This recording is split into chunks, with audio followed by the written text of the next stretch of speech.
मैं हिंदू धर्म पे बहस करने के लिए तैयार हूं। बुलाइए किसी भी आरएसएस के प्रकांड पंडित को, मैं उससे बहस करना चाहता हूं। वो करे हमसे हिंदुइज्म की बहस। किस पे बहस करना चाहता है? रामचरितमानस पे, गीता पे, किस पे बहस करना चाहता है? सन्यासी किसको कहते हैं? सन्यासी कहते हैं जो गृहस्थ धर्म को त्याग देता है, उसको सन्यासी कहते हैं ना। वो सांसारिक सुख को त्याग देता है, उसको योगी कहते हैं। भगवान राम अपने सौतेले भाई के लिए, पिता के वचन के लिए, सौतेली मां के लिए अयोध्या का राजपाट छोड़ करके कहां चले गए? जंगल। योगी जी का ओरिजिनल घर जानते हैं कहां है? उत्तराखंड। उत्तराखंड जो है वहां जंगल है, तो ये जंगल और पहाड़ से कहां आ गए? लखनऊ। इसको समझिए आप कि हर पीला चीज सोना नहीं होता और हर भगवा पहना इंसान संत नहीं होता है।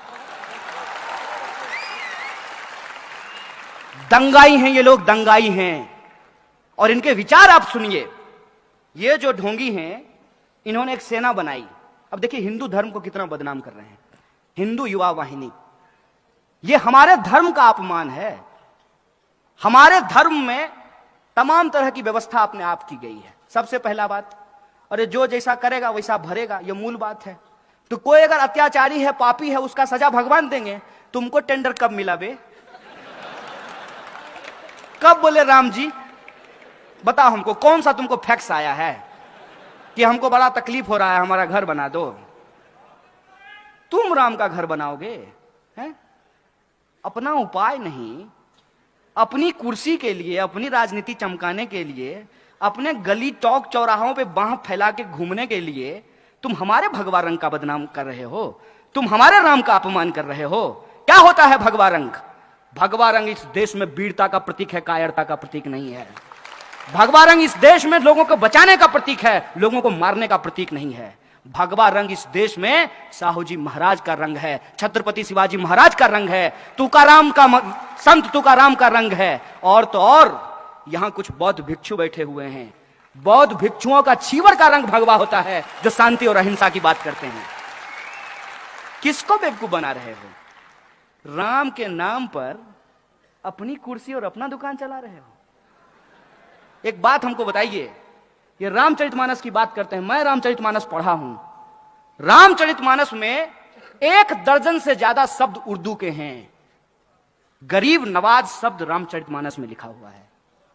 और उर्दू जो है वो हिंदुस्तान की भाषा है, वो अरब की भाषा नहीं है। हिंदुस्तान में ही उर्दू बोली जाती है। रामचरितमानस जो है उसमें एक पंक्ति लिखी हुई है तुलसीदास की। हालांकि तुलसीदास ने कुछ गलत बात भी लिखा है, जिसका हम खुले तौर पे जो है समर्थन नहीं करते हैं, विरोध करते हैं उसका। रामचरितमानस में लिखा है, रावण रथी विरथी रघुवीरा। रावण रथ पर है और भगवान श्री राम पैदल चल रहे हैं। अभी बंगाल के हाई कोर्ट से रथ यात्रा निकालने का परमिशन किसको मिला है? राम जी को कि रावण जी को? तो सोचिए ना, अपने तर्क का इस्तेमाल कीजिए ना। और मैं गलत हूं तो मुझे बताइए, मैं अपने आप को ठीक कर लूंगा। मैं प्रधानमंत्री थोड़ी हूं कि कुछ बोलने के चलते आपको जेल में डलवा दूंगा। आपको सुन करके आश्चर्य होगा, मोदी जी एक बार एक राज्य के दौरे पे गए। एक डीएम जो है वो चश्मा लगा करके उनके सामने खड़ा था। भूल गए होंगे आप लोग, अरे रोज नई नई घटना घटती है, कितना याद रखेंगे। चश्मा लगा करके खड़ा था छत्तीसगढ़ में। उस डीएम को सस्पेंड कर दिया गया। बिग बॉस के सामने तुम चश्मा लगा लोगे? अब आप सोच के देखिए, आप नौजवान हैं, आप यूपीएससी करना चाहते हैं, आप महाराष्ट्र पीसीएस का एग्जाम पास करना चाहते हैं, और ऐसा आदमी जो अभी तक अपना डिग्री नहीं दिखाया है, उसके सामने आप चश्मा लगा लें तो आपको नौकरी से निकाल दिया जाएगा। आप ऐसा भारत चाहते हैं क्या? हमने ऐसे भारत की कल्पना की थी क्या? लोगों ने 2014 में मोदी जी को इसी बात के लिए वोट दे दिया था। 2014 में मोदी जी को वोट विकास के लिए दिया गया, अच्छे दिन के लिए दिया गया, करप्शन पर कार्रवाई करने के लिए दिया गया, महंगाई को कम करने के लिए दिया गया, किसानों की आत्महत्या को रोकने के लिए दिया गया। कौन सा एक काम है जो सरकार ने किया हो और हम लोग उसको स्वीकार नहीं कर रहे हो? आप ही हमको बता दीजिए। क्या इस देश में किसानों की आत्महत्या रुक गई? और क्या किया गया किसानों के लिए? कोई स्टेप भी अगर लिया गया होता तो हम मान लिए होते। जो योजना को ये गला फाड़ फाड़ करके बताते हैं उज्ज्वला योजना, उसकी हकीकत क्या है? हकीकत यह है कि जो लोग गैस सिलेंडर लिए हैं उस योजना के तहत दोबारा उसको भरवा नहीं पा रहे हैं, उसका रिफिल नहीं करवा पा रहे हैं। 400 का सिलेंडर 1100 में मिलने लगेगा तो आप कहां से भरवाएंगे? आप हमको बता दीजिए तो। इस देश के कितने परिवार हैं जो 1100 का गैस सिलेंडर भरवा सकते हैं? और सामने से आदमी जिसको आप प्रधानमंत्री कहते हैं, वो सामने से झूठ बोल रहा है और आपको कह रहा है कि पकौड़ा बेचना रोजगार है। आप लिखिए, my views are not political, a political. ये सवाल समझ में नहीं आएगा। इनको 1 मिनट के लिए छोड़िए।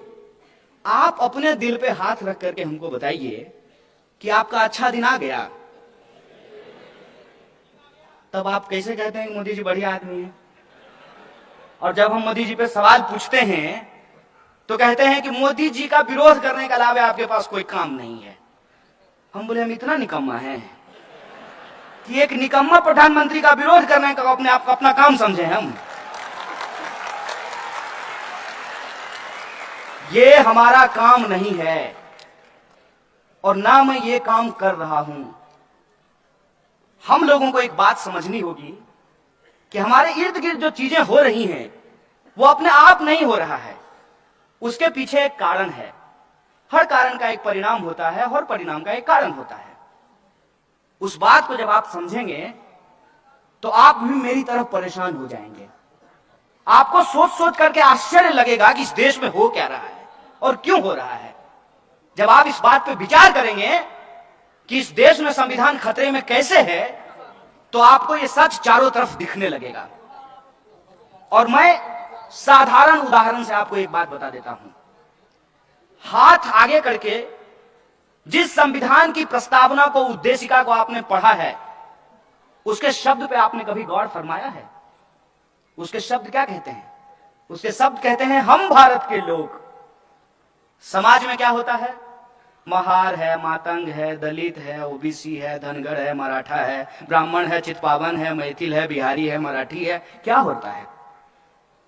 उद्देशिका क्या कहती है? We the people of India, हम भारत के लोग। फिर भी आपको लगता है कि संविधान खतरे में नहीं है। और संविधान की उसी प्रस्तावना के मूल्य क्या हैं कि आप चाहे हिंदू हो या मुसलमान हो, सिख हो या ईसाई हो, बुद्धिस्ट हो या जैनी हो, या आप किसी धर्म को नहीं मानते हो, लेकिन आपका अधिकार किसी और दूसरे भारतीय के अधिकार के बराबर है। यह आपको आपका संविधान अधिकार देता है। महिला हो कि पुरुष हो, काला है कि गोरा हो, मोटा हो कि पतला हो, हमारा वोट बराबर है। यह अधिकार आपको आपका संविधान देता है। और पिछले सालों में इस देश में क्या हुआ है उस पर गौर फरमाना जरूरी है। जिस उत्तर प्रदेश का हम लोग अभी जिक्र कर रहे हैं, जिस उत्तर प्रदेश के मुख्यमंत्री हैं अजय सिंह बिष्ट, यही है ना? कहते क्या है अपने आप को? तो जो अपना नाम बदल लिया हो उसको शहर का नाम बदलने में मजा आएगा कि नहीं आएगा? बहुत स्वाभाविक बात है। जिसको अपने ही नाम पे भरोसा नहीं है उसको फिरोजाबाद, फैजाबाद, उस पर क्या भरोसा रहेगा? जिस दिन उन्होंने जात के नाम पे आपकी वोट खरीदी थी, उस दिन ही उन्होंने संविधान और लोकतंत्र का सौदा कर लिया था। और आज मैं आपको एक सच बताता हूं, संविधान आपको अधिकार देता है ना कि इस देश का कोई भी नागरिक चुनाव लड़ सकता है। संविधान आपको यह अधिकार देता है ना कि अंबानी के बेटा का वोट और एक जूता सिलने वाले इंसान के बेटे का वोट बराबर होगा। यह संविधान आपको हक देता है कि नहीं देता है? क्या एक जूता सिलने वाला का बेटा चुनाव लड़ सकता है? वार्ड पार्षदी का चुनाव लड़ करके दिखा दीजिए हमको। नॉमिनेशन फॉर्म लेने जाइएगा ना, यही लोकतंत्र के रक्षा सब आपका पैर तोड़ देंगे। यह है लोकतंत्र की स्थिति। और फिर भी कहते हैं कि हमारा देश और संविधान खतरे में नहीं है। 500 रुपए लेकर के किसी को वोट करके हम अपनी जिम्मेदारी से भूल जाते हैं, और वो 500 रुपए दे करके आपका हजारों करोड़ रुपए अपने दोस्त को देकर के देश से भगा देता है। अभी भी कुछ लोग जनधन योजना में जाकर के खाता चेक करते हैं 15 लाख आया कि नहीं आया।